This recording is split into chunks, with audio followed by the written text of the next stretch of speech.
Dear students, in this presentation we shall discuss an important chapter of the science subject of class 3rd, that is light, sound and force.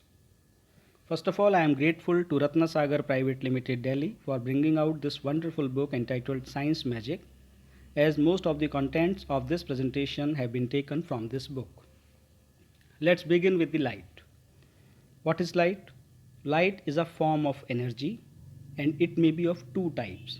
Natural light जो natural object से निकलती है जैसे sun या stars, and artificial light जो man made object से निकलती है जैसे candle, CFL, tube light, bulb. If we talk about the sources of light, there are several sources जो लाइट को एमिट करते हैं. For example sun, stars, bulb, lamp, candle, ये सब ऐसे सोर्सेज हैं जिनसे लाइट निकलती है.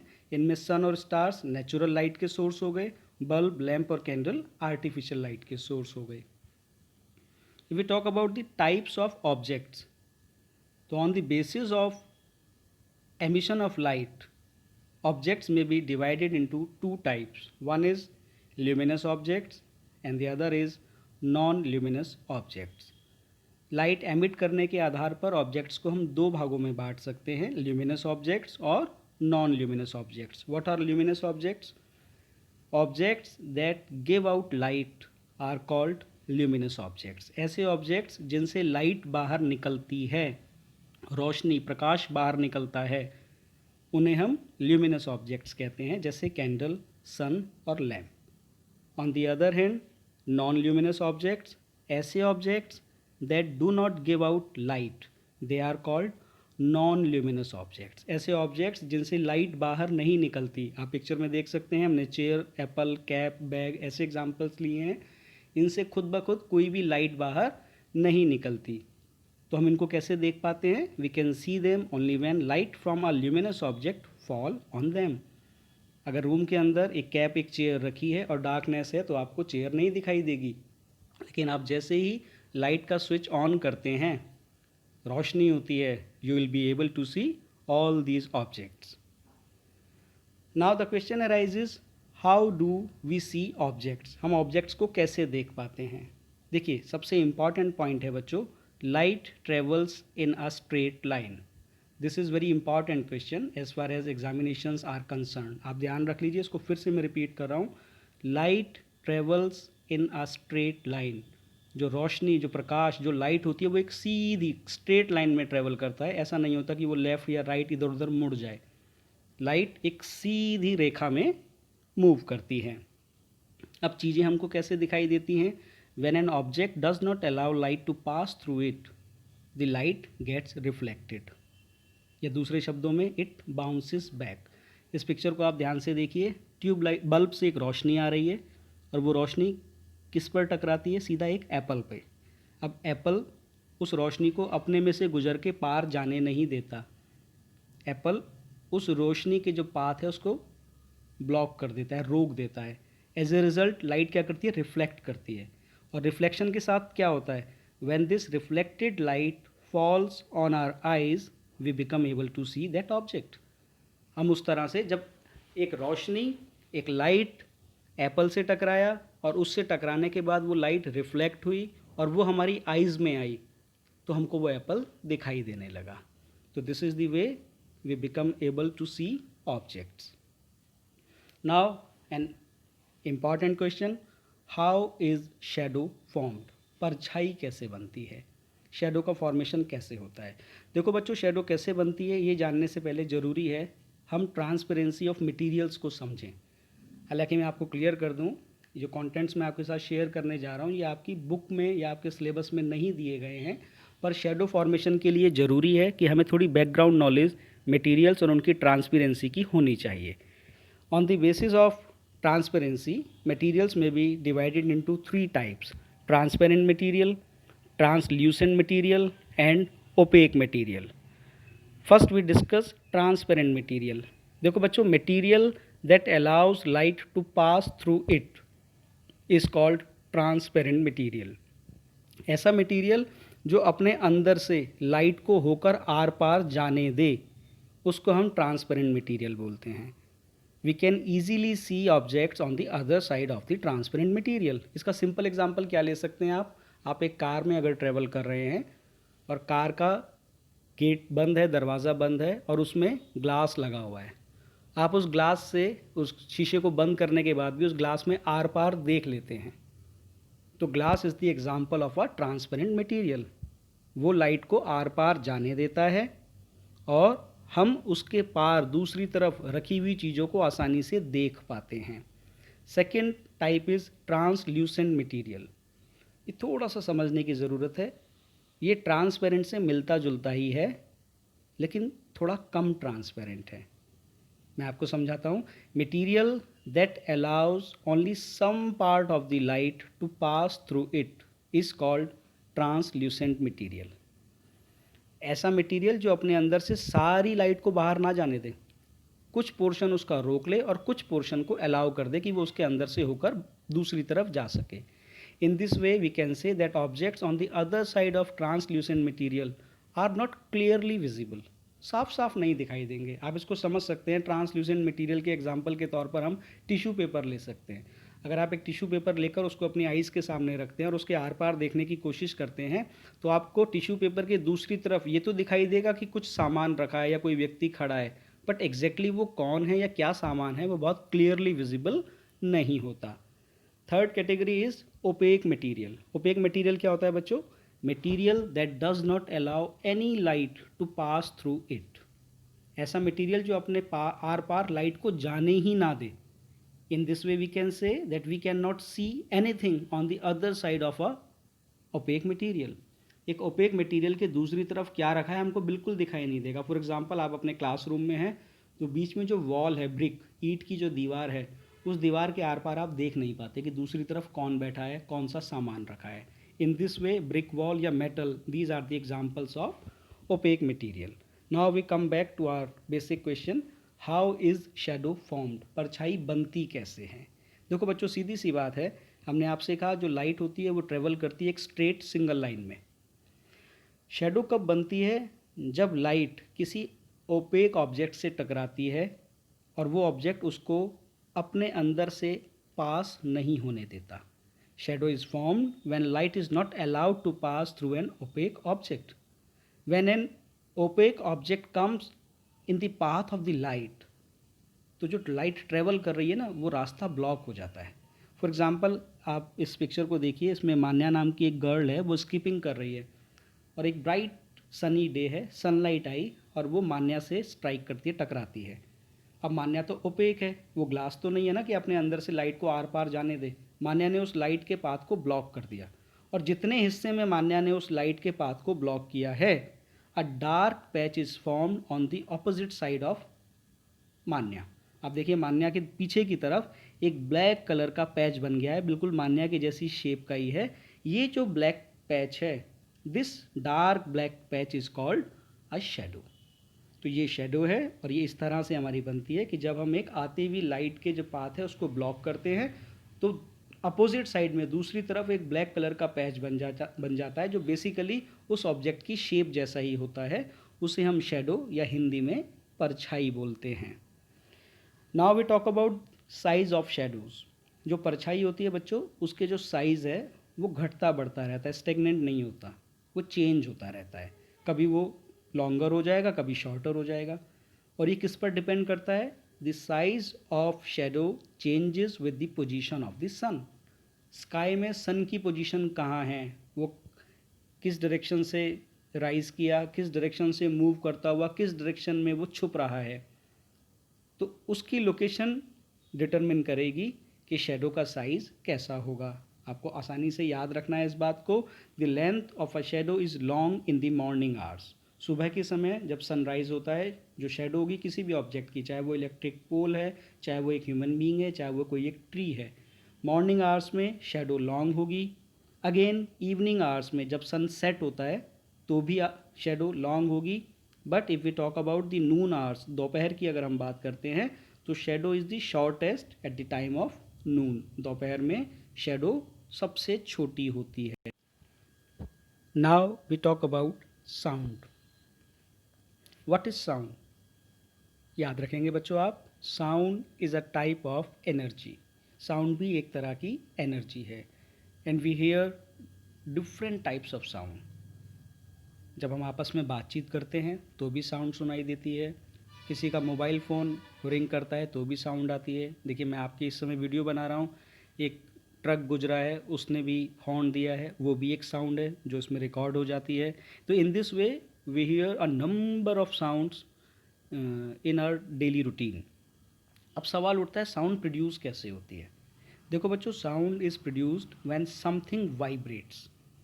कोई भी चीज़ अगर वाइब्रेट होगी तो वो वाइब्रेशन हमारे ईयर्स तक आती हैं और हम कहते हैं कि साउंड प्रोड्यूस हो गई। तो एक बड़ा स्पेसिफिक आंसर आप दे सकते हैं, वाइब्रेशंस प्रोड्यूस साउंड।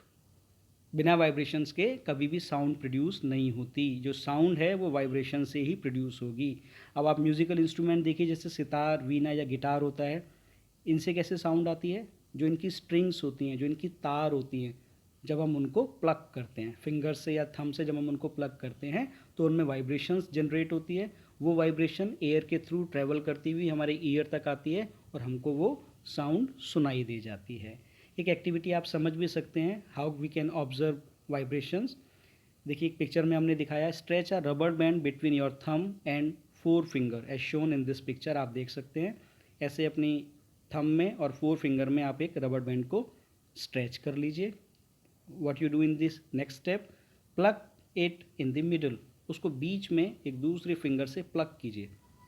तो जैसे ही आप उसको प्लग करते हैं, what happens, we can see the rubber band moving back and forth very fast. वो रबर आगे पीछे बहुत तेज़ी से मूव करने लगती है। यही मूवमेंट वाइब्रेशन है। तो this type of movement is called vibrations. और यही वाइब्रेशंस ट्रैवल करती हैं, हमारे ईयर तक आती हैं। अगर हम अपने उस फिंगर को, अपने थंब को अपने ईयर्स के पास ले आएँ तो इन वाइब्रेशन से आने वाली आवाज़ को भी हम सुन सकते हैं। तो in this way vibrations are produced and they move from one location to the other location. If we talk about types of sound, basically sound may be of two type, soft sound and noise. Soft sound आपको title से ही पता लग रहा है, ऐसी sound जो हमको सुनने में अच्छी लगती हैं, ऐसी साउंड जो हमको डिस्टर्ब नहीं करती। देखिए ज़रूरी नहीं है सॉफ्ट साउंड आपको सुनने में हमेशा अच्छी लगे, लेकिन एक बात बड़ी क्लियर है, वो सुनने में बुरी नहीं लगती, वो हमको डिस्टर्ब नहीं करती, वो हमको परेशान नहीं करती।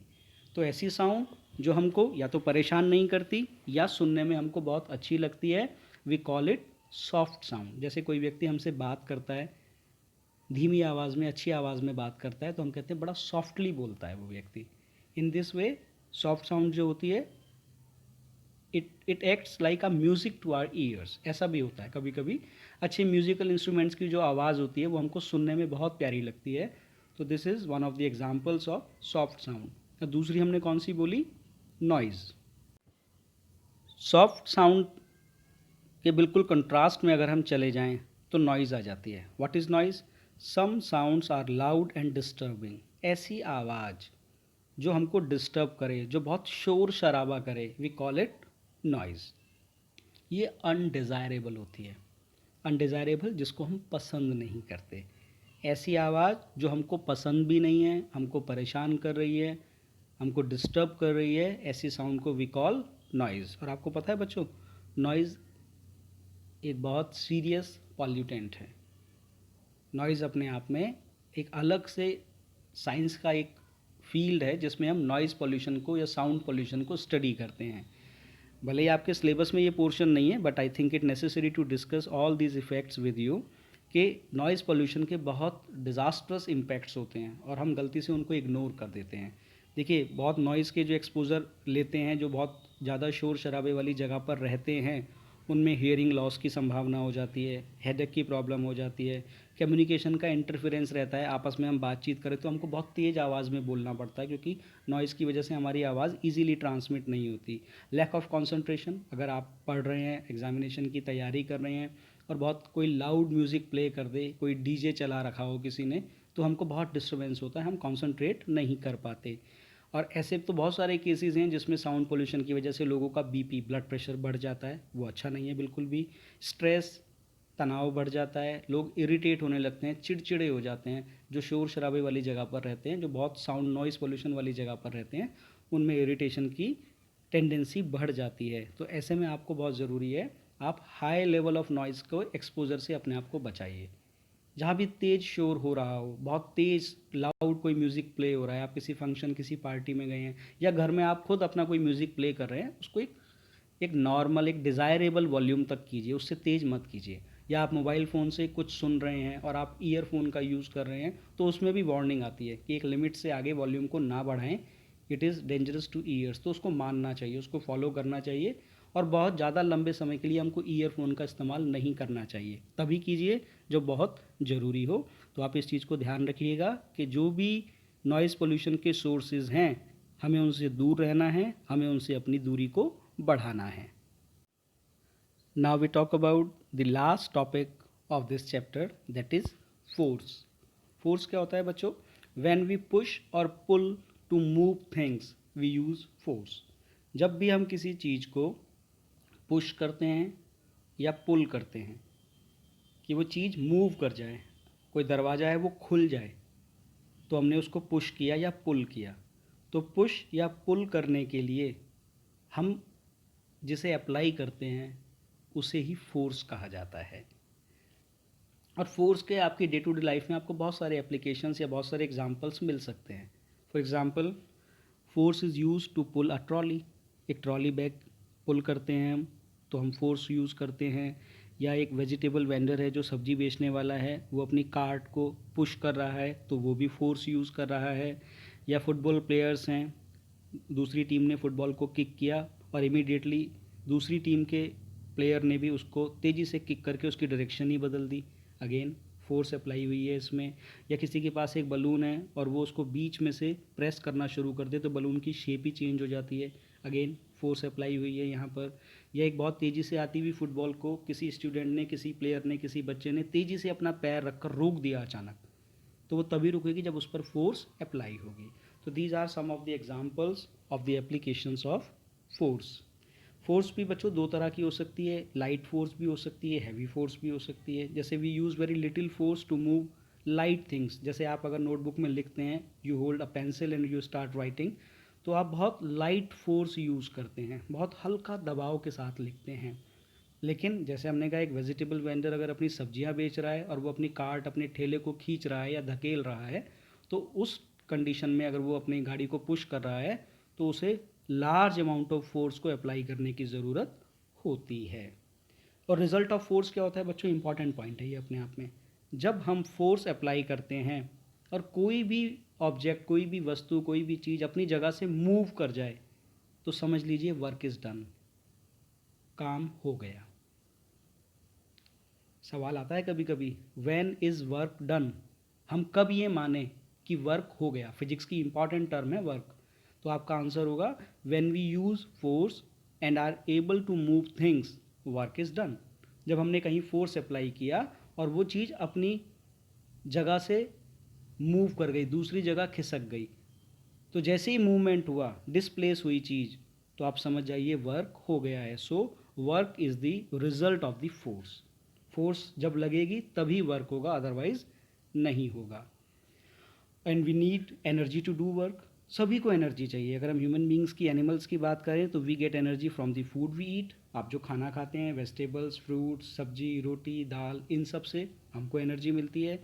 अगर हम कार की, ट्रक की बात करते हैं, तो उनको हम फ्यूल स्टेशन पे ले जाते हैं, पेट्रोल या डीजल उनके अंदर हम डलवाते हैं। In this way a car gets energy from petrol और डीजल। इसी तरह से हमने टॉर्च का एक एग्जांपल लिया है, अ टॉर्च गेट्स लाइट और एनर्जी फ्रॉम बैटरीज। तो इस तरह से कोई भी ऑब्जेक्ट है, अगर वो वर्क कर रहा है, तो इट रिक्वायर्स एनर्जी। तो अलग अलग ऑब्जेक्ट्स की एनर्जी की रिक्वायरमेंट अलग अलग हो सकती है, लेकिन ये ज़रूरी है कि अगर वर्क होगा तो एनर्जी की ज़रूरत होगी ही होगी। तो in this way I try to compile और complete this chapter. I hope you will be able to understand the contents of this chapter. अगर कहीं कोई डाउट है तो आप इस चैप्टर को, इस वीडियो को दोबारा से सुन सकते हैं। And I hope you will be able to understand the concepts of energy, force and light. Fine, all the best. Thank you.